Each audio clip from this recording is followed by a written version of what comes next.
Economia, com Juliana Rosa.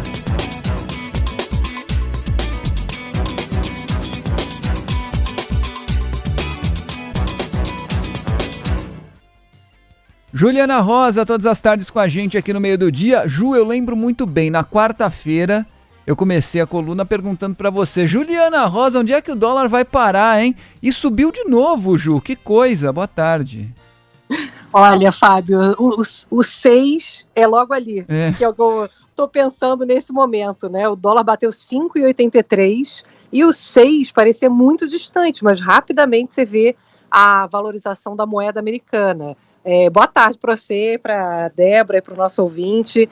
É impressionante, Fábio, porque é uma espécie de barreira psicológica, como se fala muito no mercado financeiro, quando vai batendo esses números 5,70, né, 5,80, por exemplo, era uma barreira psicológica. Então, quando passa, é aquela coisa que abriu a porteira, né? Agora, até onde que é o próximo recorde? Então, nesse momento, o dólar está aí nesses 5,83, que é o valor máximo do dia, e já tem algumas previsões aqui apontando que o dólar pode ir para R$6 em breve. Tem alguns relatórios já sendo divulgados sobre isso, porque a gente tem, obviamente, nesse momento, uma pressão muito grande por conta das eleições americanas. Então, é um movimento global essa alta do dólar em relação a todas as moedas. Hoje saiu um dado que mostrou que o emprego nos Estados Unidos, ele até ficou ali estável dentro do previsto, não mostra ali uma economia muito aquecida e tal, que poderia assustar mais e levar aí a perspectiva de juros e inflação mais alta e tal, isso tudo poderia botar mais lenha no dólar. Mas o dado do desemprego americano veio dentro do esperado, a economia americana está preocupando de qualquer maneira, quando você olha os salários. Ih, olha o salário e até cai a linha. Não tem jeito, tá vendo? Toma um susto, né? Nossa, olhou e... Fala, pronto, nossa, cai pra trás. desmaia, né? Voltei. Ah, voltou. Já achei que Bem na hora. Não, que você falou, olha o salário, e aí ficou um silêncio, aquela pausa dramática do... Do jeito que o salário cai, já vai embora. Falou em salário, né? Tipo, a pessoa cai pra trás. Mas a questão dos salários americanos vieram um pouco mais fortes aqui, os salários. Então, tudo isso para dizer o seguinte: os Estados Unidos, o grande risco nesse momento é que a economia americana ficou muito aquecida, eles demoraram muito a puxar a inflação para baixo depois da pandemia, e agora com a eleição americana e a possibilidade de vitória do Donald Trump, o Donald Trump é uma pessoa que promete um pacote que é muito inflacionário.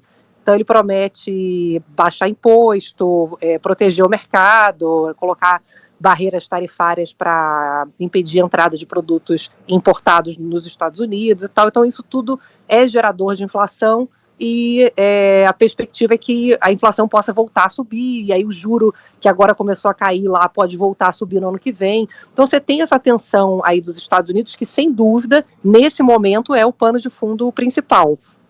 Agora, a gente continua nessa tensão aí do anúncio do pacote de corte de gastos aqui do governo. Estava lendo até uma entrevista hoje da Solange Surur, que é economista do UBS, ela estava nos Estados Unidos acompanhando as reuniões do Fundo Monetário Internacional e conversou com muitos investidores lá fora, e a percepção deles é o seguinte: olha, se a situação piorar na maior economia do mundo, é óbvio que os países emergentes, como o Brasil, em situação de maior vulnerabilidade, eles tendem a sofrer mais. Tanto é que, embora você tenha esse dólar muito pressionado nesse momento por conta de Estados Unidos, quando você olha a fotografia do ano, a nossa moeda está bem pior do que as outras moedas de países emergentes.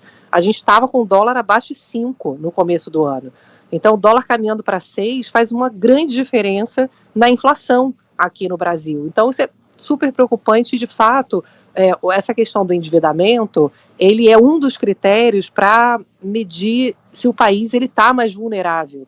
Então, a dívida do Brasil é muito mais alta que a dívida de países emergentes. Só se a gente não conseguir dar uma sinalização mínima de que está ali ajustando as contas, a gente acaba ficando muito numa situação assim, começa a chover e a nossa proteção, a gente está com o guarda-chuva furado, sabe? Então, por isso, quando a situação internacional ela começa a ficar mais tensa, os problemas começam a aparecer mais. A gente fala muito daquela frase, né, que o mercado usa muito, que quando a maré baixa, dá para ver quem está pelado e quem está vestido, né? E é um pouco isso que está acontecendo nesse momento. Usa muito essa frase, Ju. Achei sensacional. Desculpa, até interrompi, assim, atrapalhei o raciocínio. Mas é que eu gostei. É porque a gente fala muito dela, né, aqui, né? E acho que dá para entender bem, né, o que está acontecendo. Todo mundo me pergunta, vem cá, o Brasil vai quebrar, que exagero, é o governo Lula, é um governo de centro-esquerda, né? Alguém achava que ia fazer um super ajuste. A questão é que quando a maré começa a virar, os problemas começam a aparecer maiores. E tem, obviamente, essa desconfiança, né? O governo Lula vem dando sinais de que a promessa de equilibrar as contas ela é insustentável se as coisas continuarem como estão. Então, os bastidores ali, o pessoal da equipe econômica não está querendo adiantar, claro, porque vai virando aqueles balões de ensaio, e aí a oposição começa a falar mal e dificulta a aprovação política, mas ali nos bastidores, pelo menos 2 mudanças estruturais devem acontecer e vai ajudar muito a baixar um pouco essa adrenalina. Uma é a mudança da regra do BPC, que é um benefício de aposentadoria, né, de baixa renda e pessoas com deficiência, e uma mudança de regra que poderia segurar o ritmo do crescimento do gasto. Né, não é cortar, está crescendo muito o benefício previdenciário no Brasil. A regra fala que o gasto público só pode crescer até 2,5% acima da inflação. E o gasto previdenciário com o BPC está crescendo quase 20%. Então é matemática, né? Se a regra diz que para equilibrar as contas, o governo entregar o que está prometendo, as despesas têm que crescer até 2,5% ao ano, se uma despesa crescendo 20%, é óbvio que a conta não vai fechar. Então eles têm que provar que, olha, agora a gente vai segurar o ritmo de crescimento do gasto, do BPC, e o abono salarial também, que é o que se fala aí nos bastidores, que é uma regra que é super criticada há muito tempo, porque beneficia quem recebe até 2 salários mínimos, e não necessariamente está indo para as pessoas que são as mais pobres. Então tem também uma discussão se a regra não deveria ir, por exemplo, para quem ganha até 1 salário mínimo, por exemplo. Uma forma do governo tentar continuar, obviamente, com os programas que são importantes para um país tão desigual como o nosso, mas focando muito em programas que são efetivamente de combate à pobreza. Então, vamos ver se eles conseguirem, pelo menos acho que essas 2 medidas que estão aí no radar, não seriam o suficiente, mas seriam 2 medidas estruturantes que poderiam, quem sabe, aí, dar uma apaziguada nesse estresse todo. Muito bem. Então, Juliana Rosa, pelo que eu entendi, então, a maré tá baixando, o Brasil tá pelado, mas já comprou a sunga.